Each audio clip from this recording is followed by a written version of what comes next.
Hi, ഇപ്പോൾ +2 കഴിഞ്ഞ കുറേ കുട്ടിക്ക് ഇപ്പോഴാണ് ബോധം വന്നത്. എന്താ സംഭവം എന്ന് വെച്ച് കഴിഞ്ഞാൽ, ഈ ഒക്ടോബർ, നവംബർ, ഡിസംബർ മുതൽ തന്നെ കേരളത്തിലെ എല്ലാ കോച്ചിങ് സെൻ്ററുകളും റിപ്പീറ്റ് ചെയ്യാനുള്ള പല സ്കോളർഷിപ്പ് എക്സാമുകളൊക്കെ നടത്തിയിട്ട് അന്നൊക്കെ അവർ വിചാരിച്ച് ഞാനിപ്പോൾ റിപ്പീറ്റ് ചെയ്യണമെന്ന് തീരുമാനിച്ചില്ല, പിന്നെ ആവാന്നുള്ളത്. പിന്നെന്താണ്, ചില കുട്ടികളൊക്കെ ഒരു ഫെബ്രുവരിയിലൊക്കെ റിപ്പീറ്റ് ചെയ്യാമെന്നൊക്കെ തീരുമാനിച്ച ഫെബ്രുവരിയിലൊക്കെ നടത്തിയ സ്കോളർഷിപ്പ് എക്സാമുകളൊക്കെയോ എനിക്കിപ്പോൾ ഇനി ബോർഡ് എക്സാം അല്ലേ, ഇനി അത് കഴിഞ്ഞിട്ട് നോക്കാന്ന് വെച്ചാൽ അങ്ങനെ ലേറ്റായിട്ട് ഒരുപാട് കുട്ടികൾ, അതായത് ഇപ്പോഴും റിപ്പീറ്റ് ചെയ്യാൻ തീരുമാനിച്ച ഒരുപാട് കുട്ടികൾ എന്താണ് ഒരു സ്കോളർഷിപ്പ് എക്സാം എഴുതിയിട്ടില്ല. +2 മാർക്കൊക്കെ വെച്ചിട്ട് അവർക്ക് വലിയൊരു സ്കോളർഷിപ്പ് ഒന്നും ഇല്ല എന്ന് കരുതുന്ന കുട്ടികളുണ്ട്.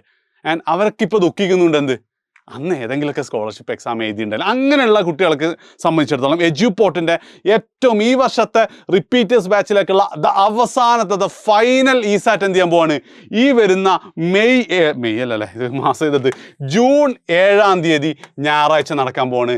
കേരളത്തിൽ ഉടനീളം നിങ്ങൾക്ക് എന്താണ് സെൻറ്റേഴ്സ് ഉണ്ട്. അപ്പം ബാക്കിയുള്ള കുട്ടികളുടെ ഏറ്റവും വലിയ പ്രശ്നം, സാറെ പഠിക്കാൻ ഒരുപാട് ചാപ്റ്റേഴ്സ് ഒന്നും എനിക്ക് നടക്കില്ല, ഞാനൊക്കെ +2 എങ്ങനെയാണ് പഠിച്ചതെന്ന് അറിയില്ല എന്നാണെങ്കിൽ നിങ്ങൾ മനസ്സിലാക്കേണ്ട കാര്യം എന്ന് വെച്ചാൽ, നിങ്ങൾക്ക് JEE ഇസാറ്റാണ് 50 ക്വസ്റ്റ്യൻ ആണുള്ളത്. അതിൽ 10 ക്വസ്റ്റ്യൻ ഫുൾ മാറി, 10 question maths, 10 question chemistry, 10 maths, 10 chemistry, 15 physics, 15 ആപ്റ്റിറ്റ്യൂഡാണ്. അതായത് ആപ്റ്റിറ്റ്യൂഡ് നിങ്ങൾ പ്രത്യേകിച്ച് പഠിക്കൊന്നും വേണ്ട, നിങ്ങളെ ഈ ലോജിക്കൽ ക്വസ്റ്റ്യൻസ് ആണ് വരിക. ഇനിയിപ്പം നീറ്റിൻ്റെതാണെങ്കിൽ 50 ക്വസ്റ്റ്യൻ 60 മിനിറ്റ് കേട്ടോ, കുറച്ച് സമയം കൂടുതൽ കിട്ടും. നീറ്റിൻ്റെതാണെങ്കിൽ നിങ്ങൾക്കത് ബയോളജിയിൽ 10, ബോട്ടണിയിൽ 10, അതേപോലെ തന്നെ സുവോളജിയിൽ 10. ഇനിയിപ്പോൾ എത്ര ബാക്കിയുണ്ട്? ബാക്കി ഫിസിക്സിൽ 15, കെമിസ്ട്രിയിൽ 15, ഇപ്പം എത്രയാടോ 50 ആയില്ലേ? 15 കെമിസ്ട്രി, പിന്നെ 10 ക്വസ്റ്റ്യൻ ആപ്റ്റിറ്റ്യൂഡും. ഇങ്ങനെ ആണെന്നുള്ളത് നിങ്ങൾക്ക് ആകെ 60 ചോദ്യത്തിൻ്റെ എക്സാമേ ഉള്ളൂ. ആൻഡ് പോർഷൻസോ, നിങ്ങൾ +1 +2 ഫുൾ പോർഷൻസ് ആകെ 12 ചാപ്റ്റേഴ്സൊക്കെ മാക്സിമം ഉള്ളൂ. ജെയുടെ പോർഷൻ നോക്ക്, കെമിസ്ട്രിയിൽ നിന്ന് 4 ചാപ്റ്റർ, ഫിസിക്സിൽ നിന്ന് 4 ചാപ്റ്റർ, മാത്സിൽ നിന്ന് 4 ചാപ്റ്റർ, എല്ലാം +2. ഇനിയോ നീറ്റിൻ്റെ നോക്കുകയാണെങ്കിലും അതേപോലെ ബയോളജിയിൽ മാത്രം 6 ചാപ്റ്റേഴ്സ് ഉണ്ട്. നിങ്ങൾക്ക് ഇപ്പോൾ ചെയ്യാൻ പറ്റുന്നത് വെച്ചാൽ, നിങ്ങൾക്ക് ശരിക്കും ഇസാറ്റിൽ 100 ഹോസ്റ്റലടക്കം ഫ്രീ ആയിട്ട് നമ്മൾ പഠിപ്പിക്കുന്നുണ്ട്. ഞാൻ വെറുതെ പറയുന്നില്ല.